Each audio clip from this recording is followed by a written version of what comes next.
Welcome, everyone. My name is Dr. Greg Stewart, and this week I walked through one of the most crucial chapters from my book, I Cubed Unlock the Inner Strength Behind Your Negative Emotions. One of the main negative emotions we inflate is because we take things personally. The standard process for all of us is when we get triggered by someone outside of us, but we need to turn around and walk into the front door of the house of our hearts and figure out what's being exposed in us. The first room we walk into is the room of insecurity.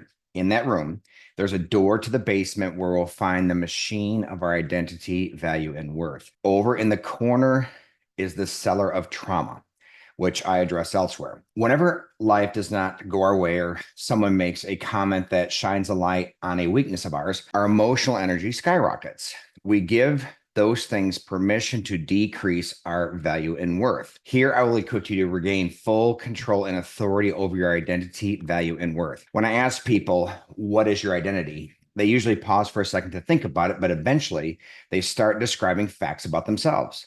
That makes the most sense because how else would we describe ourselves? These facts and descriptors of ourselves are not void of emotional importance because with each of those facts, we consciously or subconsciously assign a value and a worth to those facts. It's a very natural, good, and healthy process. As a matter of fact, I think it is what every human being on earth ever who has ever existed has naturally thought about and spent time processing. Like everything else, my psycho-Bible mind kicks in and I ask the question, where did the formula for value and worth originate? I mean, how do we know how much value and worth to assign to facts? This is completely subjective process, but we'll still need some objective comparisons to kind of give us a true north.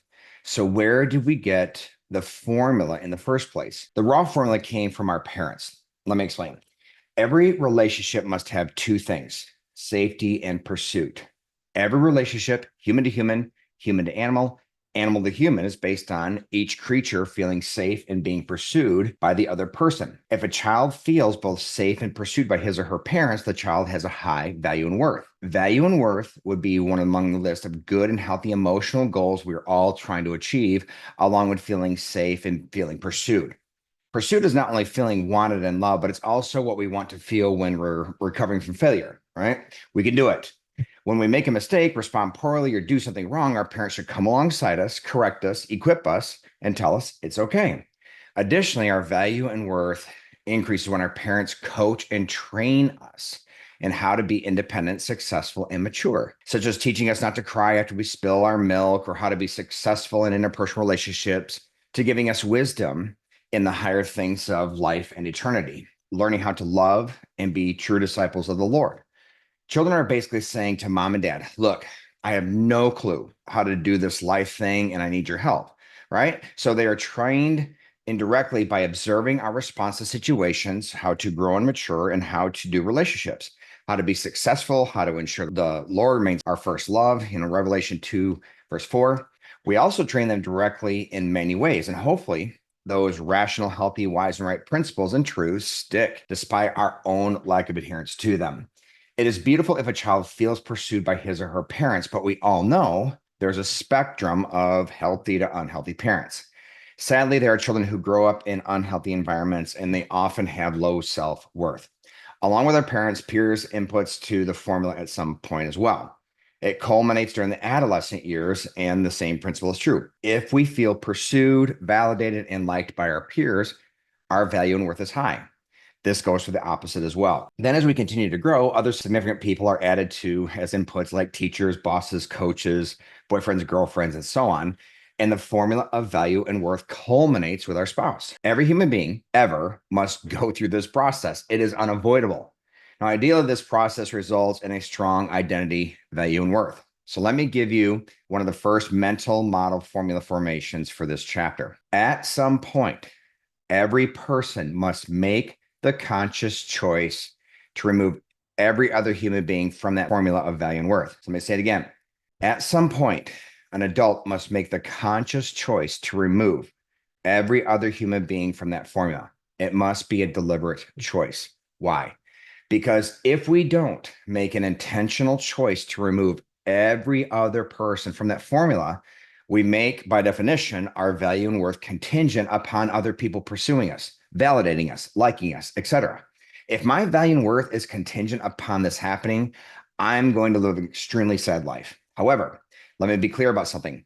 Removing every other human being from that formula of value and worth does not change the definition of relationship, such as the safety and pursuit piece. It does not change the standard of healthy, successful relationships, and it does not change rational, healthy, wise, and right expectations of the various relationships in our lives.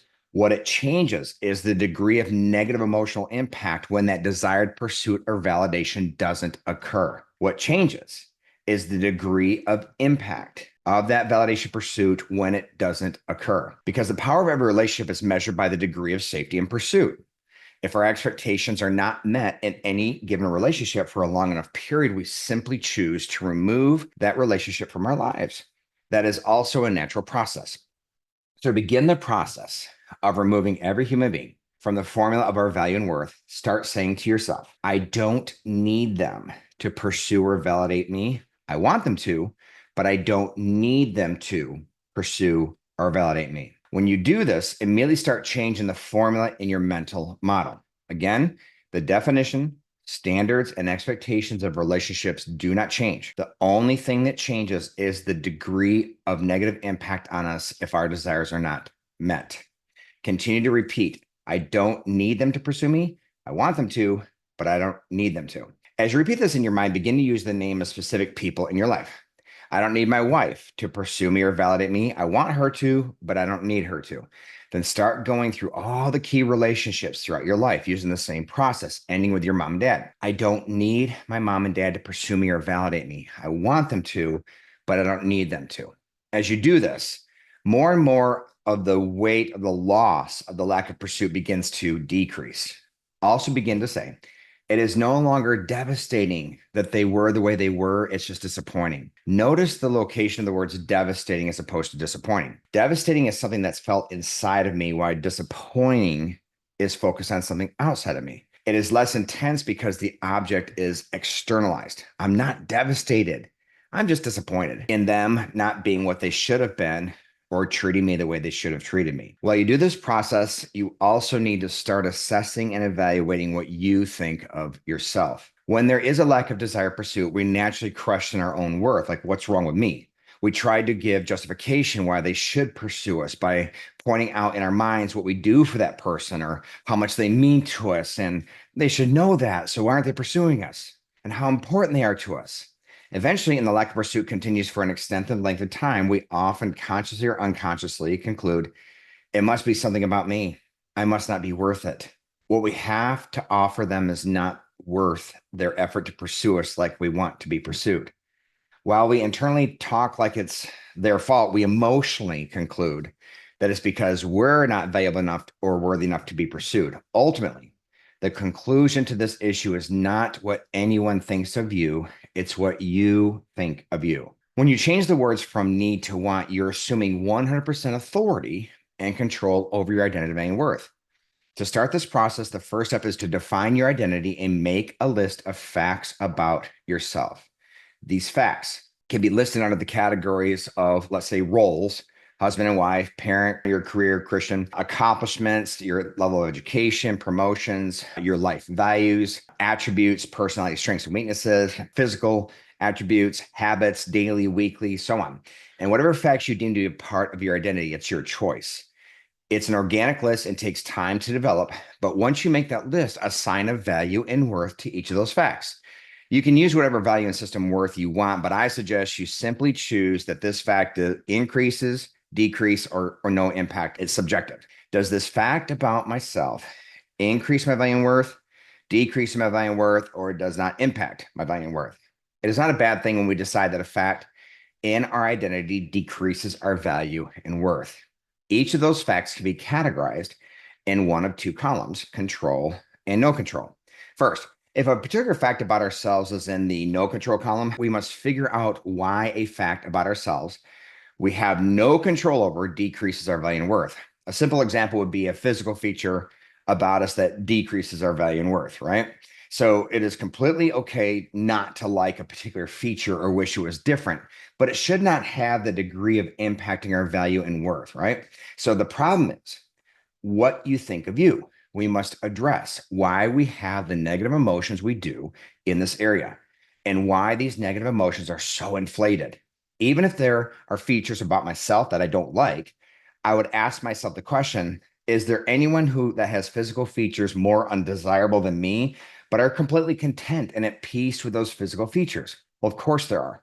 So the issue that needs addressed is the interpretation of those physical features we cannot change, not the physical features themselves. This obviously does not apply to physical features we do have control of, like personal hygiene or health issues brought on by poor choices. The stories many people tell themselves is how bad other people, our culture, and our society are making them feel about features they have control of. So it's not their lack of discipline or poor choices that needs to change. It is the people pointing out they may want to consider improving these areas. Our culture promotes if you make me feel bad, that means you're bad. Have you ever been frustrated with the cycle of addressing a legitimate frustration you have with someone and the entire focus of the conversation shifts from the topic of the legitimate frustration to the person being upset with how you addressed it? Even if you apologize and own the fact you could have done a better job voicing your frustration, it's nearly impossible to bring the conversation back to the original topic because the person has chosen to sit down in the ashes of the hurt you caused them and wants to join them at the campfire of pain for a few days to process this most recent experience. It's reflective of their story and how the story needs to be retold, adding this current chapter to their book of woundedness. That process starts to make our eye twitch because all of you want to do is address the frustration and ask for simple change, but it seems the person needs to first heal from a lifetime of negative emotions before he or she can fix this issue. You then get angry, point that out with more intensity. Now, another chapter needs to be written and added to the book. I asked if you've ever had this experience to get you to think about someone in your life where that is the pattern and to get your buy into this. Now, may I ask if you're that other person? If I asked the same question with the same scenario to those closest in your life, would they think of you? So let's talk a little bit about resiliency and tough-mindedness. Here's another mental model formula formation. Change your focus from the validity of your pain to the degree of your pain. Change your focus from the validity of your pain to the degree of your pain. To truly master our negative emotions, we need to switch the focus from the environment, the other person, or anything we simply do not control. Our negative emotions are many times triggered by our environment, but the solution is not in the environment. Something deeper may be being exposed in us. That is why we need to shift from focusing outward to focusing inward.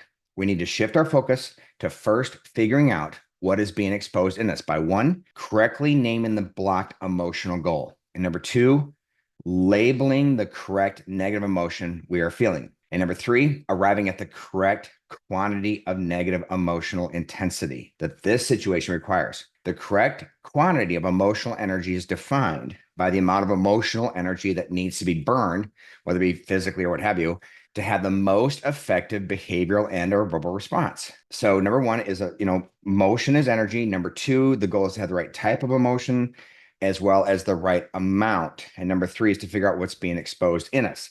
The right amount of emotional energy is how much energy do I need to respond in the most effective way? So a lot of times our emotion is inflated, but we don't need that much emotion. That's what we got to figure out. Why is emotion so inflated? Because I only need this much emotion to address the issue. This is the summary of it all. There's an incredible amount of emotional energy burned inside of our minds and hearts in the process that I just described. The goal I'm trying to convince you of is to help you over time to need less and less emotional energy to go through this process. The gateway, the door to this process is to own the fact that you are blind to many things and to be motivated or honestly freaked out into passion and desperation to seek wisdom and insight and understanding. As I mentioned, the first room is insecurity. We need to take a trip into the basement before going into the other rooms. We have established the components of identity, but I am taking time to review this process to leap up to 30,000 feet and see the big picture because so much of this material is a deep dive into the minutia. As we go through the minutia, we need to stop and insert crucial points that need to be learned and absorbed into the mental models for processing all this information. We are at one of those points right now. We need to change our focus from the validity of our emotions to the degree of the emotion. When we are focused on the validity of our emotions, we try to prove that our negative emotions are legitimate. Why do we need to do that? The only possible reason is that there is an external force challenging us, and we feel compelled to validate why we're upset. First, release yourself from the burden of validating the existence of your negative emotions. You have them, so they exist. Remember goal versus path. Your emotional goal is to alleviate the existence of these negative emotions. Choosing the pathway of burning a lot of emotional energy on validating them does not pass the rational, healthy, wise, and right test. Additionally, where's the focus of this process? On the environment, on the external, on what you don't have control over. Addressing this comes at the end, but when it comes to negative emotions, we are obsessed with this being the first step. Turn around, go back inside by walking through the door above. Finally, and ironically, if we really listen to what the person was saying, they aren't disagreeing with the existence of our negative emotions. They're disagreeing with our impulsive, non-rational, healthy, wise, and response to the negative emotions driven by the inflation of those negative emotions. However, because of our neuroticism and self-absorption, we only interpret them as invalidating our negative emotion. Turn around, go inside by walking through the door above and figuring out what's going on. We focus on the degree of our negative emotions. This is different than the three common causes of inflated emotion, which are lies, again, identity, value, worth, and trauma. Before we address these items, I believe we have to do an honest intrapersonal self-assessment on our degree of resiliency and tough-mindedness. The definition of resiliency is an ability to recover from or adjust easily to adversity or change. What correlates with resiliency is tough-mindedness, which is a person who is realistic or unsentimental in temper or outlook. I believe these skills have developed over time.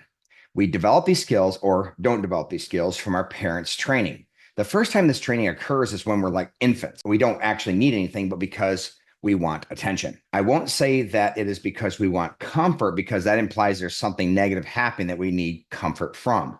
We cry because we want to increase our quality of life by being held, using the rational, healthy path of crying. From that point on, our parents trained us how to respond to each negative situation, whether physical or relational, by teaching us how to interpret each situation. What about the situation is wrong? How big of a deal is it? What are the best responses to the situation? They should teach us not only their conclusion on how weighty it is, but why it carries the weight that it does.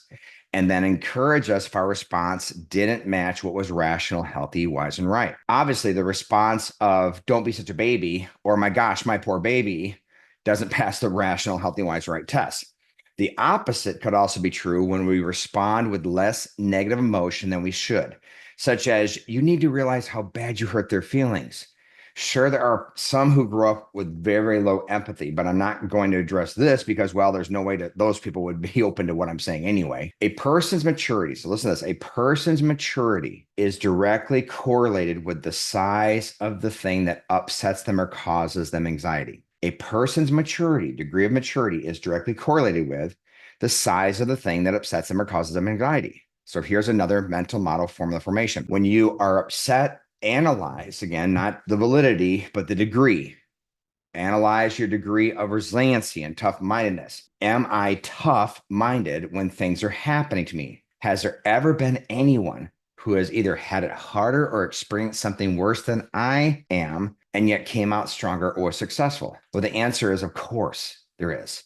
So start building that resiliency and tough-mindedness. Let me turn to the triangle. So once we make the decision to remove every other human being from the formula of our identity and worth and start that process, we need to solidify our own identity, value, and worth, which is the triangle. I've created a triangle that contains the three areas that should make up our identity, value, and worth. Now, the top point is God. So regardless of your religion, if you believe in a creator, which most of humanity does, a major portion of your identity, value, and worth comes from what God thinks of you. So I've had formed and perfected these concepts through my own journey.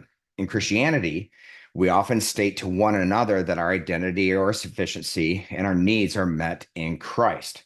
This is a powerful truth within Christianity, but to be completely transparent and honest, getting to the point where we actually emotionally experience these truths is a very difficult process for Christians. The only way to arrive here is for the Christian to come face to face with the fact that they are not the source to have these needs met, and neither is any other person in their life. You can see why our relationship with God is at the top of the triangle. If you don't believe in God, then other points of the triangle certainly apply. But I also want to speak to the truth that, honestly, if I may, you need the Lord. He is good and he is beautiful.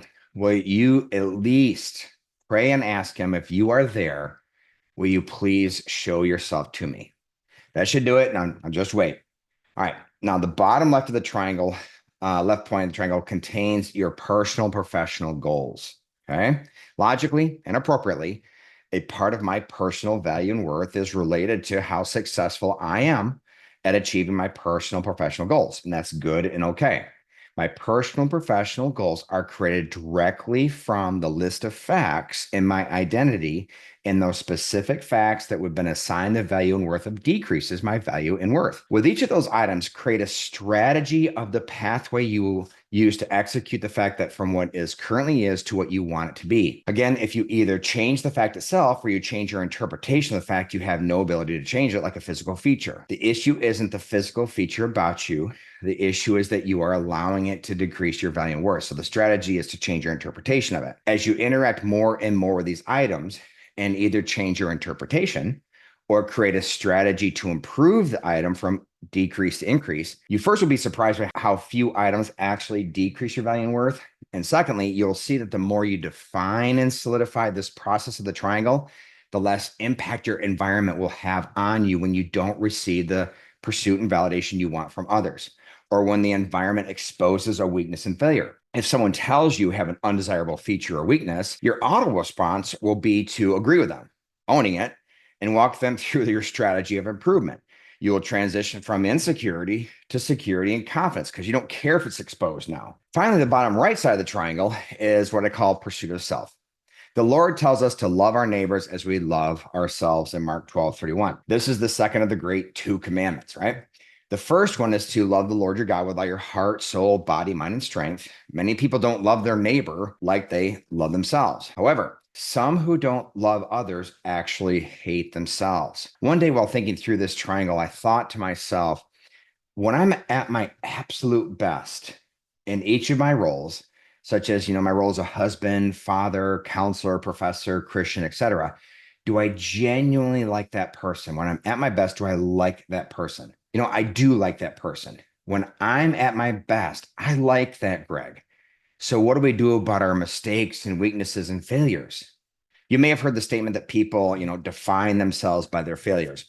And certainly our current weaknesses may be so magnified that they consume a great deal of our time and energy. We may need to go to incredible lengths to bring them under control. However, each of us can't stand it when we fail, proving that is not who we are at our core. It is who we are when we are at our best. But considering our weaknesses and bad habits, some aspects of our identity may decrease our value and worth. We may need a powerful strategy to move each of those items from decrease to increase.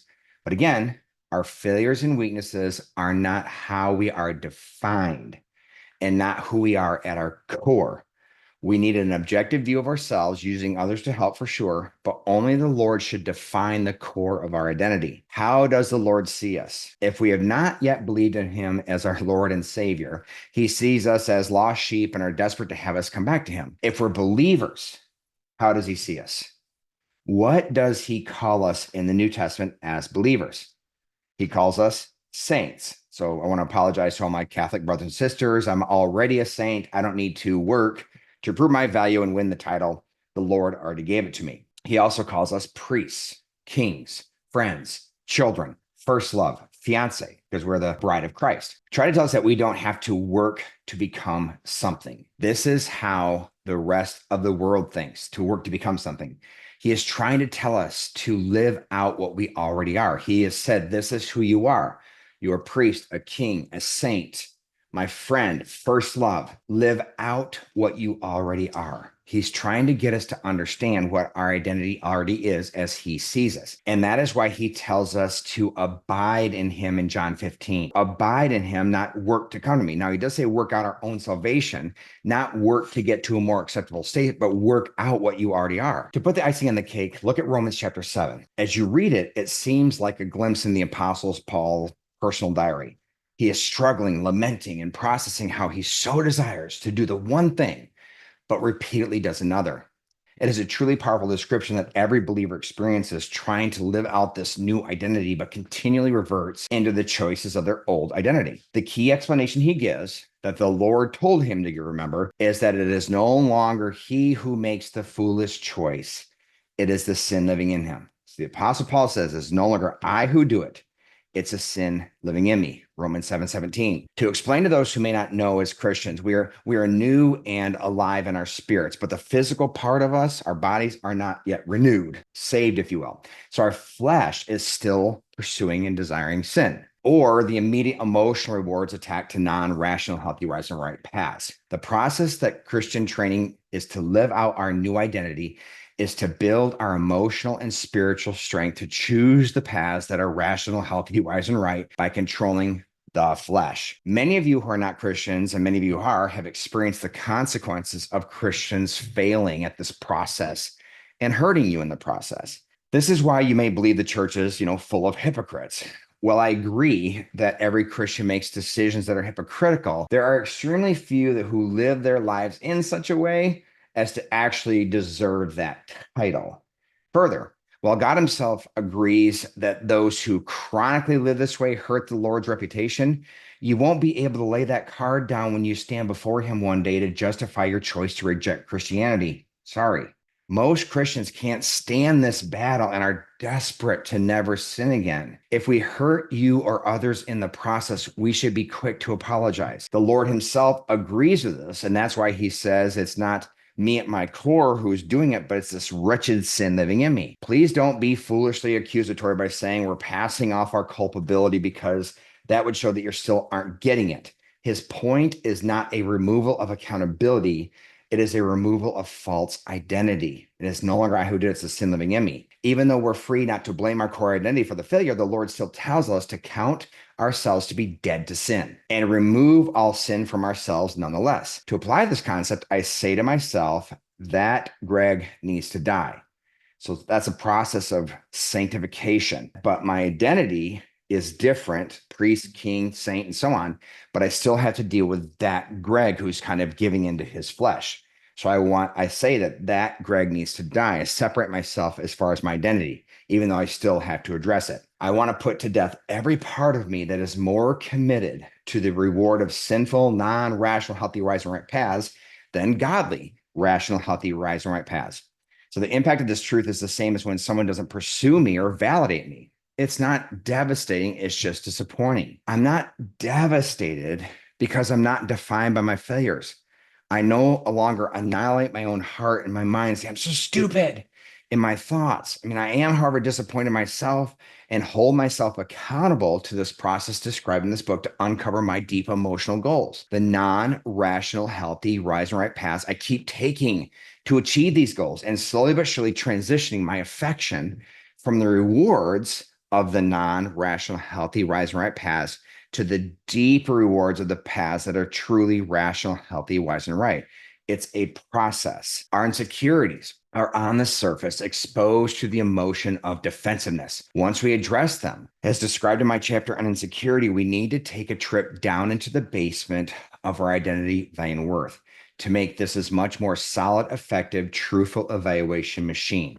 Make a list of the facts about yourself that you believe make up your identity, assigning a value of increase, decrease, or no impact, and then create a strategy to change or reinterpret, if that's the case, the facts that decrease your value and worth. Then address where God fits in your identity and what to do about it. I pray you do try Christianity, and then you start seeing yourself at your best, making that person the predominant person you and others experience. Thank you.